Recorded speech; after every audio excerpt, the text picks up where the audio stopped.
पाकिस्तान अब वो मुल्क है कि जहां सब्सिडीज पे मुल्क नहीं चल सकता। अगर हमने आईएमएफ के साथ डिले किया तो फिर वही हाल हो जाएगा जो 2023 की शुरुआत में हुआ था। यानी एक छोटा सा इदारा पिटाक है, वो 40 करोड़ रुपए लेता है कुछ ना करने का। 278 अरब रुपए जो है वो खसारे के अंदर जो है वो आपने कर्ज लिया हुआ है बैंक से, और 8 अरब सिर्फ इंटरेस्ट रेट है। मैं आपको पहले से बता दूं, मियां मोहम्मद खुदा ना खास्ता नवाज शरीफ, मियां मोहम्मद खुदा ना खास्ता नवाज शरीफ। अस्सलाम वालेकुम, वेलकम टू फेडरल पोस्ट। मैं हूं हसन जफर और हमें ज्वाइन कर रहे हैं कराची से बिलाल गफ्फार साहब और चाइना से डॉक्टर हसनैन जावेद। सूरत हाल ये है कि जहां पे इत्तेहाद बन रहे हैं, इक़्तिदार की खींचातानी हो रही है और सारा ये सिलसिला चल रहा है, वहां पे बैकग्राउंड में और भी कुछ हो रहा है। बैकग्राउंड में ये हो रहा है कि IMF का प्रोग्राम मुंह खोले इंतजार कर रहा है, यानी अशियाए खुर्दोनोश, पेट्रोल, बिजली, डॉलर, ये सब कुछ महंगा होने जा रहा है। दूसरे अल्फाज में जिंदगी अजीरन होने जा रही है। और यहाँ पे क्या हो रहा है, इंतखाबी वादों का आपके सामने एक टोकरा रखा हुआ है। इसके ऊपर हम बाद में किसी वक्त बात करेंगे। सर, हम वेलकम करते हैं अपने प्रोग्राम में डॉक्टर हसनैन साहब को और बिलाल गफ्फार साहब को। तो welcome and let's take up from here. ये बिलाल गफ्फार साहब, आप बताइए कि ये जो सूरत हाल है अभी, तो हमने ये इतनी लंबी चौड़ी लिस्ट सुनी वादों की, बिजली मुफ्त आ जाएगी, पेट्रोल नीचे चला जाएगा, डॉलर आ जाएगा, लेकिन हकीकत क्या है? ये जो इस वक्त IMF का प्रोग्राम हमारा इंतजार कर रहा है मुंह खोले, इसके बाद और क्या क्या मसाइल आगे खड़े हुए हैं, जरा इनके ऊपर रोशनी डालिए। जी, बिस्मिल्लाहिर्रहमानिर्रहीम। Thank you for inviting me. Doctor Hasnain साहब, आपका भी मैं वेलकम करता हूँ। थैंक यू, बड़े अरसे के बाद आपसे ये मुलाकात हो रही है।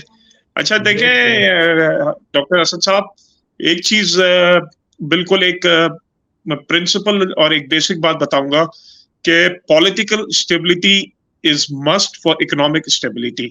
अगर कोई भी मुल्क चाहता है कि उसकी इकोनॉमिक स्टेबिलिटी हो, उसकी GDP ग्रोथ में इजाफा हो, एम्प्लॉयमेंट अपॉर्चुनिटीज बढ़े, इन्वेस्टमेंट आए, तो उसके लिए आपके लिए पॉलिटिकल स्टेबिलिटी जरूरी है। अनफॉर्चुनेटली 2 साल से पाकिस्तान में अनसर्टेनिटीज थी। आपको पता है, इलेक्शंस डिले हुए, इलेक्शंस टाइम पे नहीं हुए और ये प्रोलॉन्ग हुआ। पिछले साल 2023 में अप्रैल में हमने IMF के साथ एक डील की थी, जो 1 साल का प्रोग्राम था, जिसमें हमें $3 बिलियन मिले थे।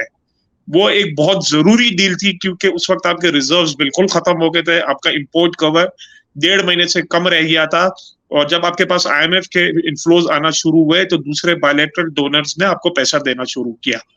अगर ये आपके पास उस वक्त IMF की डील ना होती तो शायद पाकिस्तान डिफॉल्ट हो जाता, और इंटरनेशनल इन्वेस्टर्स ने इसका खदशात इस तरह जाहिर किया था कि जो आपका एक बेसिक चीज बताता हूँ, सादा अल्फाज में बताता हूँ, कि जो आपका इंटरनेशनल डॉलर बॉन्ड जिसकी $100 की प्राइस थी, वो $40 पे आ गया था। तो जिसका ये मतलब है कि पाकिस्तान जो था वो डिफॉल्ट के करीब था। उसके बाद आपको IMF ने पैसे दिए $3 बिलियन का, और जो अप्रैल में आपका IMF का प्रोग्राम, अप्रैल 2024 में आपका IMF का प्रोग्राम खत्म हो रहा है। उसमें जो हमारी IMF की जो कंडीशंस थी, जिसमें आपने टैरिफ्स बढ़ाए, गैस के रेट्स बढ़ाए, बिजली के रेट्स बढ़ाए, न्यू टैक्सेशन मेजर्स किए, जिसकी वजह से मुल्क में महंगाई हुई। और अभी भी आप देख लें कि मुल्क में जो इन्फ्लेशन है वो 26% है। आपके गैस प्राइसेस तकरीबन 300% बढ़ गए, आपके इलेक्ट्रिसिटी के प्राइसेस बढ़ गए, और दूसरे जो स्ट्रक्चर्स थे वो जरूरी थे। अब जो आने वाली हुकूमत है उसके लिए बहुत बड़ा चैलेंज है, क्योंकि जो भी हुकूमत, जिसकी भी कोalition बनती है, उसको फौरन बगैर किसी टाइम जाय किए हुए IMF के साथ इंगेज होकर एक नया IMF प्रोग्राम हमारी जरूरत है। अगर हमने IMF के साथ डिले किया तो फिर वही हाल हो जाएगा जो 2023 की शुरुआत में हुआ था, जब इसहाक डार ने आपका IMF का प्रोग्राम डिले करके आपकी जो करेंसी पे प्रेशर आया, आपके फॉरेन रिजर्व पे प्रेशर आया। तो ये चाहे वो कोalition किसी की भी बने, चाहे उसको पीपल्स पार्टी लीड करे, चाहे PTI लीड करे या नून लीग करे, तो उनके पास कोई ऑप्शन नहीं है IMF के पास जाने के अलावा। और IMF की जो कंडीशंस है उसमें आपकी टैक्स स्ट्रक्चरिंग है, FBR की स्ट्रक्चरिंग है। सबसे बड़ा जो हमारा जो प्रॉब्लम है वो आपका ये पावर सेक्टर है, सर्कुलर डेट का जो है, जिसमें आपका गैस और एनर्जी का सर्कुलर डेट है, जो तकरीबन 4,200 अरब रुपए का आपका 4,200 अरब रुपए का आपका सर्कुलर डेट जो खड़ा हो गया है, जो सिंपल ये जो आपका खसारा है जी, वो खसारा ये है कि आपकी बिजली महंगी पैदा होती है और आपकी रिकवरीज कम है। आपका टैरिफ रैशनलाइजेशन जरूरी था, जो केयर टेकर गवर्नमेंट ने जो गैस प्राइसेस और जो टैरिफ रैशनलाइजेशन की, वो सही है, लेकिन अभी भी क्रॉस सब्सिडीज खत्म करनी पड़ेंगी। पाकिस्तान अब वो मुल्क है कि जहां सब्सिडीज पे मुल्क नहीं चल सकता। टारगेटेड सब्सिडीज दें, क्रॉस सब्सिडीज दें, लेकिन ये नहीं हो सकता कि एक आप अपने घर में 24 घंटे गैस का गीजर चलाएं और आपका गैस का बिल जो है वो 300 या 500 रुपए, अब पाकिस्तान ये बर्दाश्त नहीं कर सकता।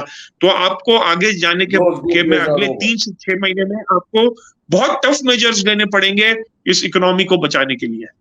अच्छा बिलाल गफ्फार साहब, मुझे फरमाइएगा, एक तो आपके वक्त का बहुत शुक्रिया, दूसरी ये बताइएगा कि इस टाइम पर जो करंट हमारे जो रोल ओवर्स हमने करवाए और जो मामलात हमने लिए, और आपको ये भी पता है कि इंटरिम गवर्नमेंट ने तकरीबन 7-8 मुल्कों से कुछ पैसे, यानी कुछ बड़ी रकमें भी नहीं ली उन्होंने, चंद करोड़ के डॉलर्स के हिसाब से उन्होंने उठाए हुए हैं पैसे, और उसके ऊपर भी हाई इंटरेस्ट रेट पड़ा हुआ है।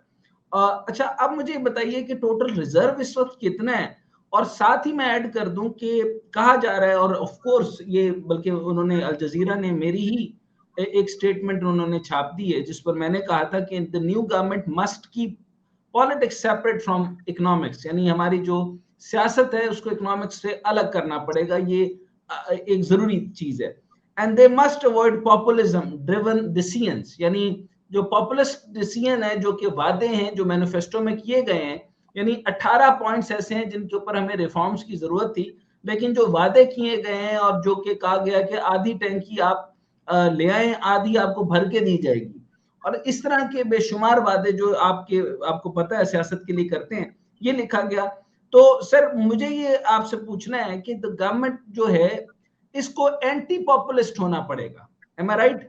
अब एंटी पॉपुलिस्ट होगी तो जो सब्सिडीज ऑन गैस है, गैस पर सब्सिडी खत्म करनी पड़ेगी, पेट्रोलियम पे खत्म करनी पड़ेगी, और एक्सचेंज रेट को रिज्यूम करने पड़ेगा, और मैनिपुलेट नहीं हो सकता किसी भी सूरत में, वरना तबाही बढ़ जाएगी। और उसके अलावा जो गवर्नमेंट स्पेंडिंग है सर, वो 22% ऑफ द टोटल जीडीपी है। तो जो अगर इन्होंने फिर से 84 और 87 का गवर्नमेंट साइज बना दिया तो क्या मामला बनेंगे सर? तो इनके हालत में तो कुछ नहीं है, हमें तो बहुत रिफॉर्म और स्ट्रक्चर्ड बेस इकोनॉमिक्स चाहिए, जिसका पॉलिटिक्स से कोई ताल्लुक ही नहीं है। आप क्या फरमाते हैं? डॉक्टर हसन साहब, आपने जो बात की, मैं उसका एक सेंटेंस में बात करता हूं कि I can't agree more to it. आपने जो बातें की बिल्कुल डॉट ऑन बात की। देखिए, पाकिस्तान की जो अभी इकोनॉमिक कंडीशंस हैं, पाकिस्तान बर्दाश्त ही नहीं कर सकता कि आप पॉपुलर डिसीजंस लें। और जो जितनी भी पॉलिटिकल पार्टीज थी जिन्होंने अपनी मैनिफेस्टो में कहा कि हम 300 यूनिट बिजली सस्ती कर देंगे, पे ना फ्री बिजली देंगे, हम बिजली को सस्ती कर देंगे, गैस को सस्ता कर देंगे, हम सब्सिडीज देंगे, वो महज सिर्फ और सिर्फ पॉलिटिकल स्लोगन्स हैं। वो एग्जीक्यूट नहीं हो सकता, वो इम्प्लीमेंट नहीं हो सकती। आपके पास आईएमएफ की भी कंडीशंस हैं, और दूसरी बात यह है कि पाकिस्तान बर्दाश्त ही नहीं कर सकता, पाकिस्तान का जो फिस्कल स्पेस है वो बर्दाश्त ही नहीं कर सकता कि हम मजीद सब्सिडीज दें। अब आप देखें कि अगर आपके पास जो 9 डॉलर से 11 डॉलर की आपकी इंपोर्टेड गैस अगर आपके पास आती है, तो वो आप 3 या 4 डॉलर में आप आगे नहीं पास ऑन कर सकते। तो आपकी गैस की जो है सब्सिडीज वो खत्म होंगी। आपका जो सबसे बड़ा, आपने कहा कि आपकी जो गवर्नमेंट स्पेंडिंग है, आपकी जो करंट एक्सपेंडिचर्स हैं, जो गवर्नमेंट के अपने अखराजात हैं, वो कम करने पड़ेंगे। आपके जो डेवलपमेंट बजट हैं उसको रैशनलाइज करना पड़ेगा, उसको प्रायोरिटाइज करना पड़ेगा। और ये जो 80-85 लोगों की जो हुकूमत होती है, वो ये मुल्क अब बर्दाश्त नहीं कर सकता। हमारे जो ये शाहाना तरीके हैं हुकूमत चलाने के, ये शाहाना तरीके अब हमें खत्म करने पड़ेंगे।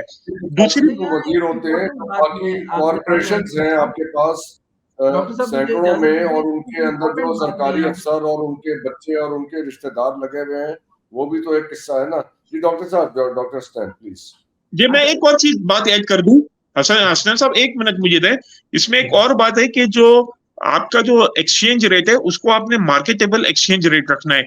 आपने देखा जो पीएमएलएन की जो हुकूमत थी, ये पीडीएम की हुकूमत थी, उससे पहले भी थी, इन्होंने आर्टिफिशियली आपका डॉलर मेंटेन किया। तो आपने ये 2 चीजें आपने करनी है कि आपका जो डॉलर रेट होगा वो बिल्कुल मार्केट के free float market exchange rate होगा। दूसरा, आपने एफबीआर में इस्लाहात करनी है, आपने टैक्स स्ट्रक्चरिंग करनी है, आपने अपना टैक्स इकट्ठा करना है, आपको अपना टैक्स रेवेन्यू बढ़ाना है। अभी ये है कि आपका डायरेक्ट टैक्सेशन बहुत कम है और तकरीबन 70 to 75% आपके जो टैक्सेशन है वो indirect taxation, GST, sales tax और उसके अंदर में आता है। तो आपने जितने जो आपके सोर्स ऑफ इनकम है, जो एक थ्रेशोल्ड से ऊपर है कमाते हैं, उन सबके ऊपर आपने टैक्स लगाना है। बहुत से सेक्टर्स हैं जो अभी टैक्स नहीं देते, तो आपने सबके ऊपर टैक्स देना है। और जो पाकिस्तान का एक जो सबसे बड़ा मसला है वो आपकी स्टेट ओन्ड एंटरप्राइजेस है, जिसमें जो नुकसान है साल का 1100 से 1200 अरब रुपए का जो नुकसान है स्टेट ओन्ड एंटरप्राइजेस को, वो खत्म करनी है। आपने प्राइवेटाइजेशन पे जाना है, आपने अनपॉपुलर डिसीजंस लेने हैं मुल्क के लिए, क्यों की स्टेबिलिटी के लिए, अपनी सियासत बचाने के लिए नहीं। अगर आप कैमरा आपका ब्लॉक हो रहा था जी, doctor Hasnain. State owned enterprises की आपने बात की सर, 202 और तकरीबन 1.7 ट्रिलियन का जो है वो आपके ऊपर बोझ है। और जितनी भी पॉलिटिकल पार्टीज हैं इनमें सियासी तकर्रियां हुई हैं, ये तो इसको खत्म नहीं होने देंगे। अच्छा, आईएमएफ जबरदस्ती करवा भी दे और उन्होंने कह भी दिया है। और आपको ये भी मैं अर्ज कर दूं कि सप्लीमेंट्री ग्रांट्स जो हैं वो सारे इदारे 202 इंटरप्राइजेस लेती हैं, और जो पाकिस्तान के जीडीपी का 15% है सप्लीमेंट्री ग्रांट्स। यानी एक छोटा सा इदारा पिटाक है, वो 40 करोड़ रुपए लेता है कुछ ना करने का, और 15 अरब की जमीन पर बैठा है, और 450 उसके एम्प्लॉयज हैं, और ये सारी सियासी तकर्रियां होती हैं, और वो चाय पीते हैं और चले जाते हैं। नॉन प्रोडक्टिव ये यूनिट्स हैं। अच्छा, अब तकरीबन जो टैक्सेस है ना सर, ये 902 इन्होंने कलेक्ट करके देने। मैं ये वाला एरिया तो है, मुझे नहीं समझ आ रही कि रिफॉर्म कैसे करेंगे, और पॉपुलिस्ट ना हुए तो कैसे करेंगे, क्योंकि पीपल्स पार्टी और नवाज शरीफ तो खास तौर पे वादा ही सरकारी तौर पे करके आती है। अच्छा, इसको जरा थोड़ी देर के लिए हटाता हूं।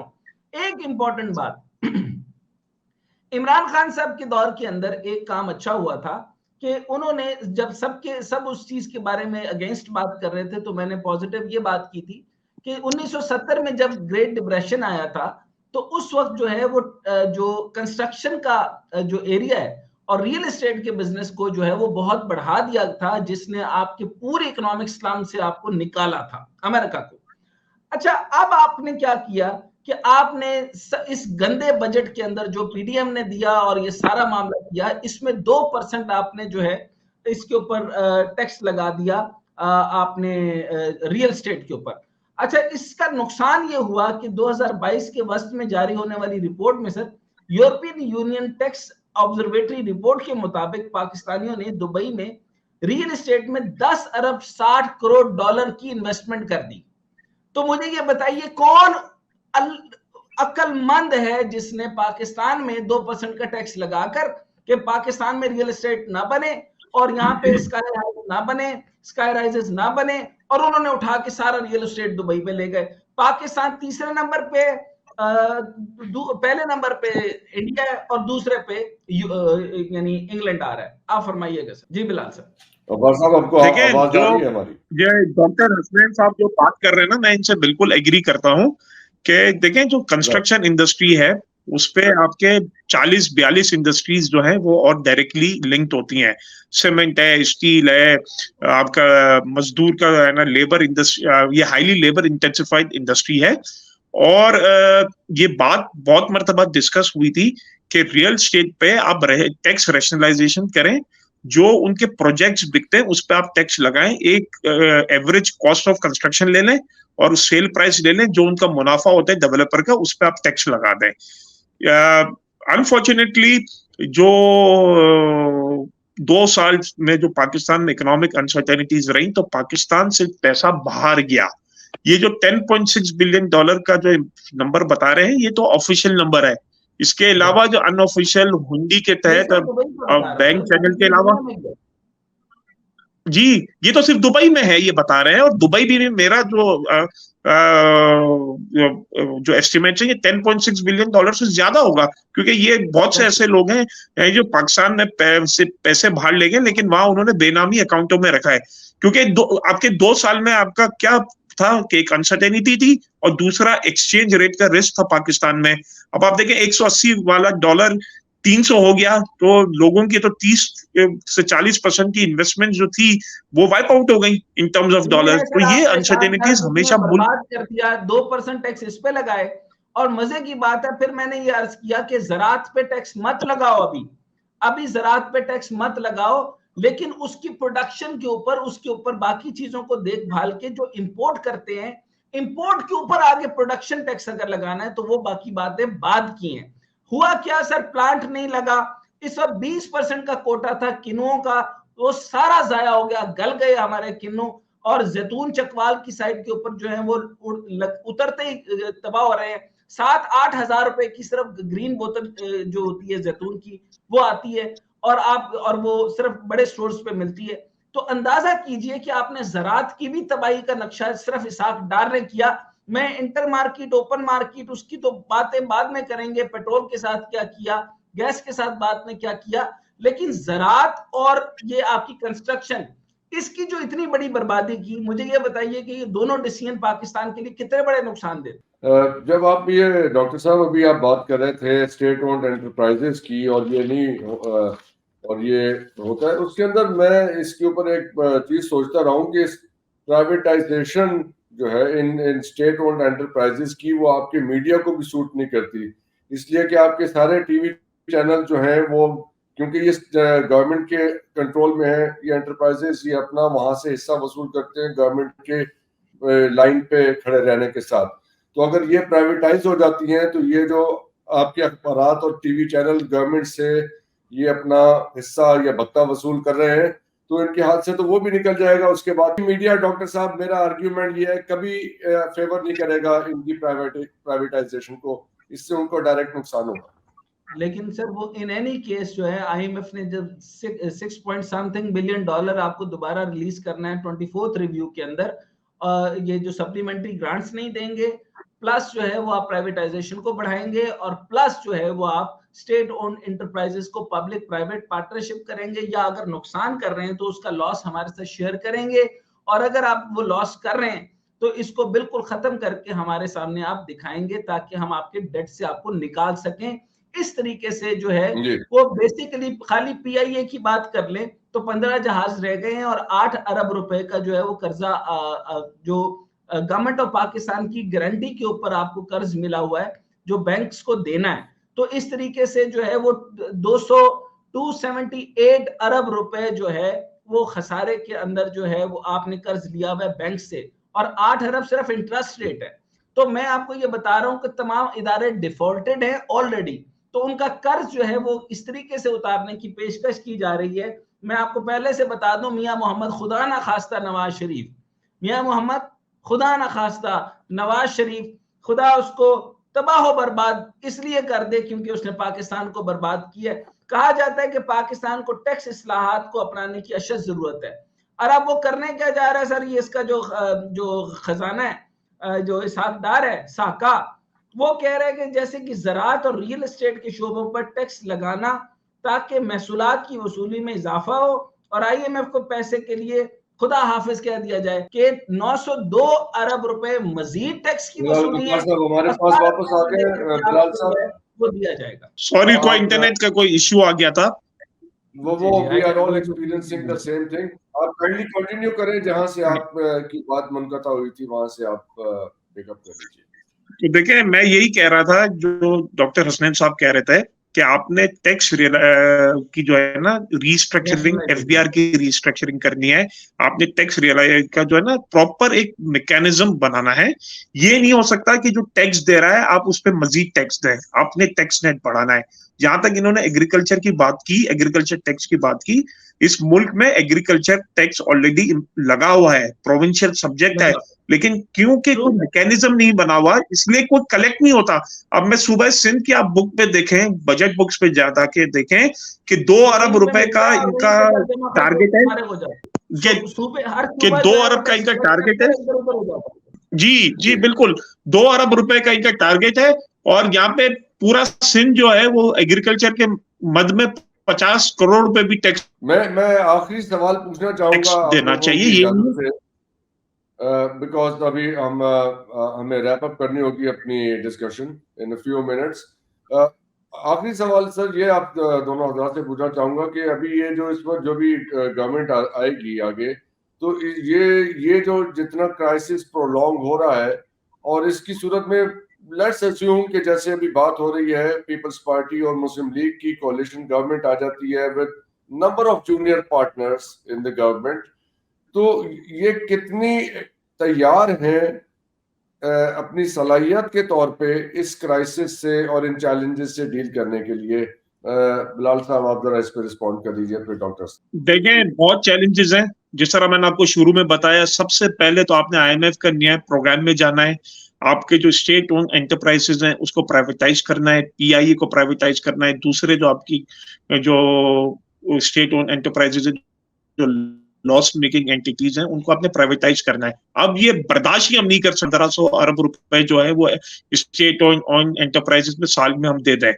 आपने और टफ मेजर्स लेने, और जो भी हुकूमत आएगी, मैं आपको इतना बता दूं, अगले 3 से 6 महीने उनके लिए बड़े टफ है ना, उनके लिए है। ये कोई हुकूमत करना आसान नहीं है।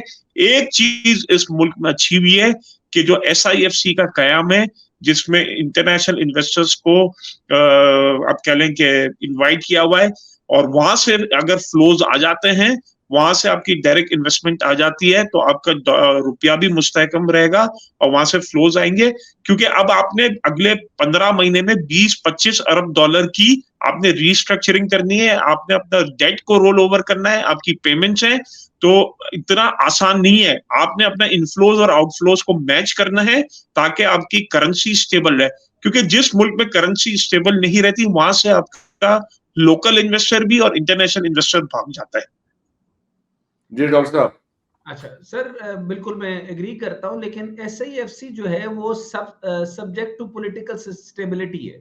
अगर पॉलिटिकल स्टेबिलिटी ही नहीं होगी तो मामला गड़बड़ चला जाएगा। अब ऐसे आदमी को हुकूमत देनी पड़ेगी वफाक में, खास तौर पे, और खास तौर पे 2 चीजें जो हैं वो सिक्योर करनी पड़ेगी। एक तो रियल एस्टेट को आपको टैक्स फ्री करना पड़ेगा, और दूसरा ज़राअत को आपको टैक्स फ्री करना पड़ेगा कुछ अरसे के लिए, ताकि आपका बैलेंस बेहतर हो। लेकिन आपको करना क्या पड़ रहा है, जो भी हुकूमत आई उसने दबा के टैक्स लगाने, इनडायरेक्ट टैक्सेस, और जो कि बहुत बड़ा नुकसान है और इसको कंट्रोल नहीं किया जा सकता, चाहे वो गैस हो, चाहे वो पेट्रोल हो, और चाहे वो इलेक्ट्रिसिटी हो।